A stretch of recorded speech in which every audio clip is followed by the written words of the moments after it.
It's time to start the last major objective 5, which is infrastructure maintenance. We'll look at this thing, infrastructure maintenance, configure, verify device monitoring, Syslog, and on down the line here. Roll this one back up in here so you can see all of these things. But we will do those. The specific objective right now, we're going to do a little bit more than Syslog, but configure and verify device monitoring using Syslog.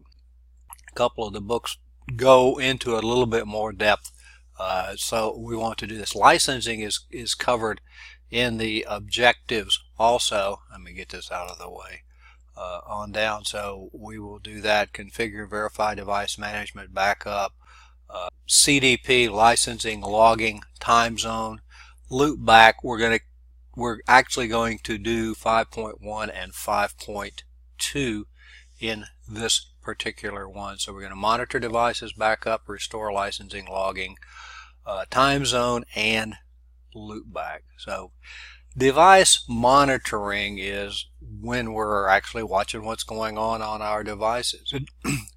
A lot of people run logs or save logs and never look at them. That doesn't do a whole lot of good unless we have something to tell us when things have gone or are going poorly or wrong. Something's happened, something out of the ordinary. And when you talk about logging, that's what baselines are all about. What is normal? So we can monitor and view statistics related on your devices by using SNMP. And there are a number of SNMP monitoring devices that are available, some open source and free, some pay. Typically the pay versions are going to be easier to configure than the free ones. NetFlow, Cisco technology, displays statistics about packets flowing through devices, so we're going to actually look at the packets with NetFlow, and a couple key things there. Cisco technology. Syslog is a protocol that's going to allow us, and we'll do a configuration, and I'll show you how to configure Syslog. I think we'll probably go ahead and finish all of the talking parts, and then do the demo parts, except for the SDM monitor. I just want to show it to you. It's something it's a pretty old device, so old in fact that you have to use an ancient version of Java in order to use it. There's a new one, ASDM, and then there's a router configuration, I think it's CCP, that have displaced these things. They work very similarly, so you can get an idea of what they do. I'm going to stop this and change the record shape and bring the SDM over. This is what SDM or security device managers was called. They talk about monitoring, and yes, we can monitor. We can do an overview here, CPU usage, memory usage, different things that are going down, the number of attempts that are denied at the firewall, quality of service, interface status. We can look at it. This is a simulator, so it really doesn't have any traffic on it. Real-time data every 10 seconds, whatever we're going to do. We can look at our firewall status, big blank here, but if we had hits on it, VPN status, traffic status, logging, we can look at logs, what's happened. Then all these are warning, but we can go up here and do a drop down and look and see if we have any criticals, and we don't have any criticals or alerts, errors, warnings, notifications. When you do a specification of a log, you get that level and anything that is more severe than it is. I'm going to go back to the PowerPoint now. So a number of devices that are available for monitoring. Actually, where we are, let me just go ahead and bring in the Syslog and show you. Syslog, it'll take about I don't know, maybe 20 seconds to demo, probably longer it took me to say this, or less time it took me to say this. Very simple topology here. We're just going to record the what happens on this router, on this Syslog server here.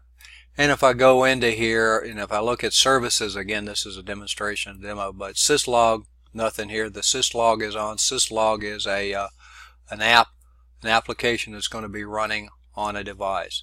So in order to do the configurations, let me just stretch this out here a little bit. In order to do the configurations, actually let's ping so be sure we can get there. Ping 192.168.1.2 should be my guy. So we have our exclamation points. The dot is a failure. The exclamation points are good.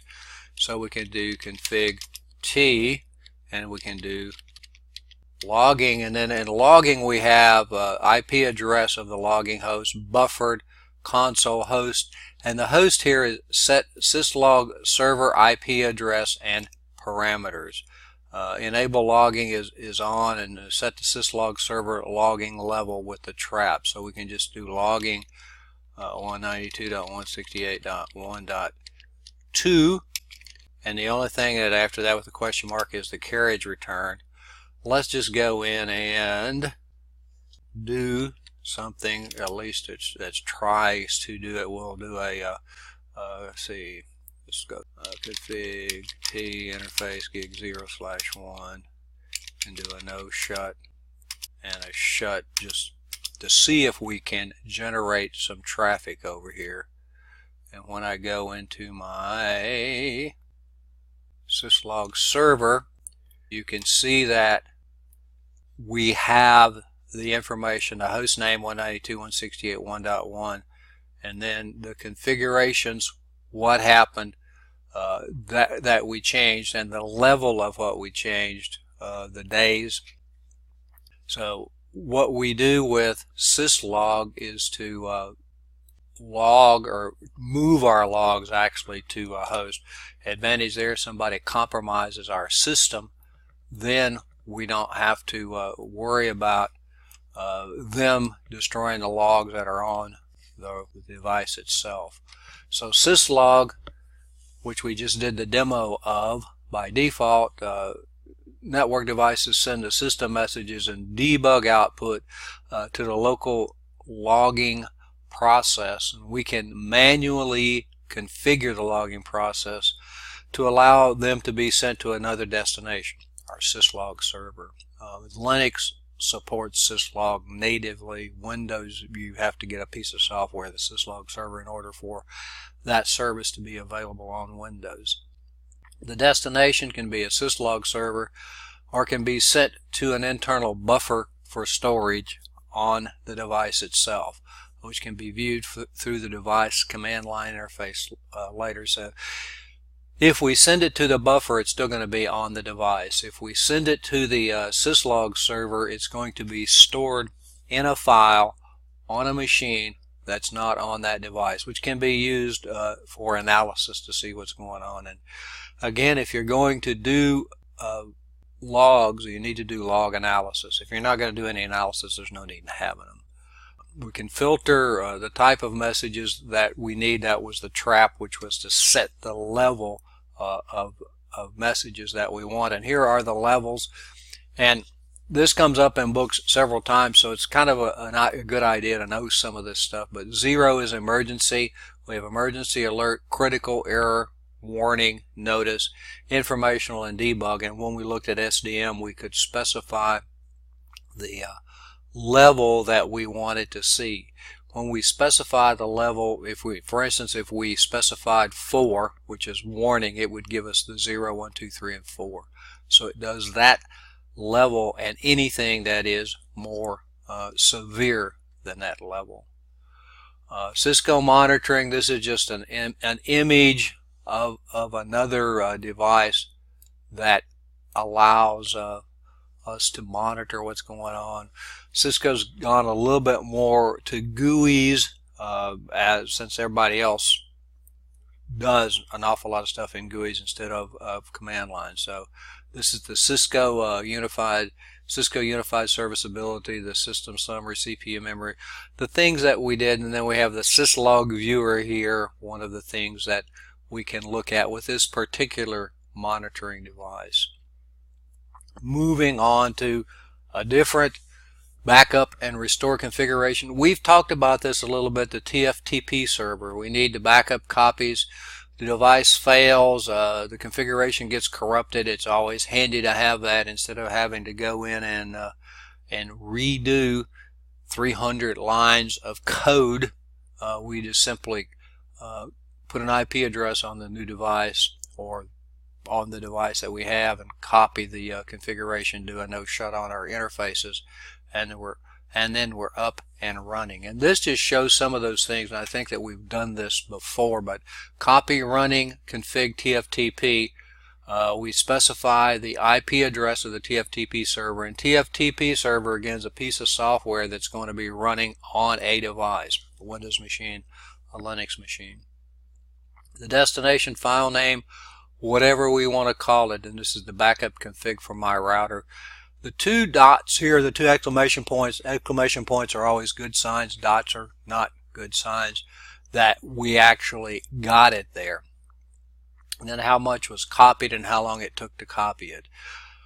FTP we can also use as IPFTP username Cisco and an IPFTP password, and then we copy the configuration file after we have logged on to the FTP server. FTP, a little bit more complete software. TFTP, Trivial File Transfer Protocol. We just specify the IP address. In this other one, copy running config to FTP, the host, and then the name of the file. Kind of the basic things that are there. Then we copy it as with the TFTP server after we use the credentials to get onto it. No credentialing to get onto the TFTP server. All we need is the IP address that server is running on. Cisco Discovery Protocol is another one that I want to do a little demo, and then we'll do this. But Cisco Discovery CDP is a layer 2. Discovers information about directly connected Cisco devices.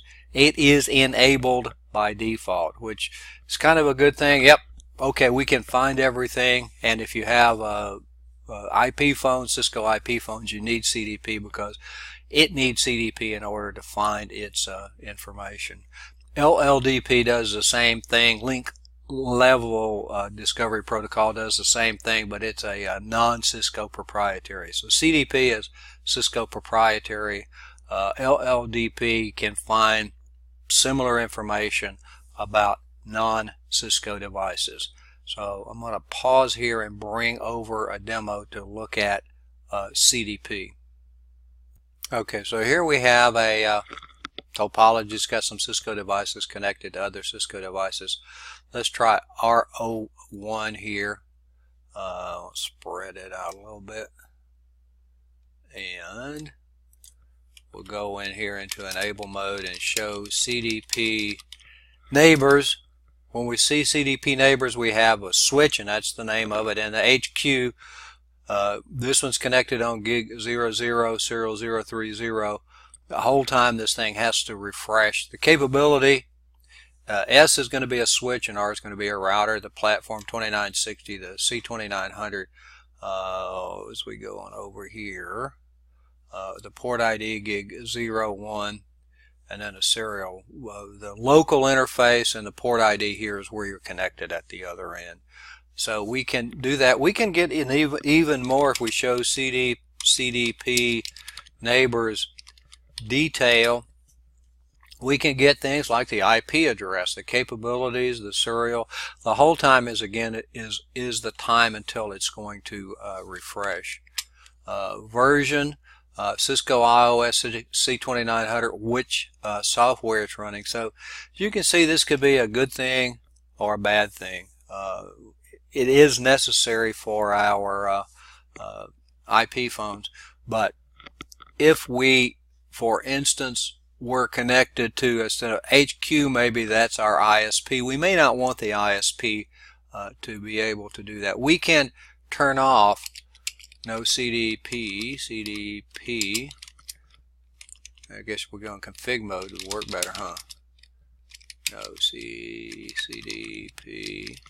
and then no CDP run in order to turn it off on the entire device if we wanted to. Here's one. No CDP enable, no CDP enable to turn it off on an individual interface. So we can turn it off either on the entire device or on an interface. So in this case, if this were the ISP, I'd probably want to do the no CDP enable on this particular serial interface. You notice that we got that information from both serial interfaces and Ethernet interfaces. So CDP, Cisco Discovery Protocol, Cisco proprietary LLDP, Link Layer Discovery Protocol, which is an IEEE standard that can be used on any of the devices. We're about halfway. I'm going to save this one. I'm going to stop here, and then we'll continue with part 2 here in after I get this one stopped. See you there.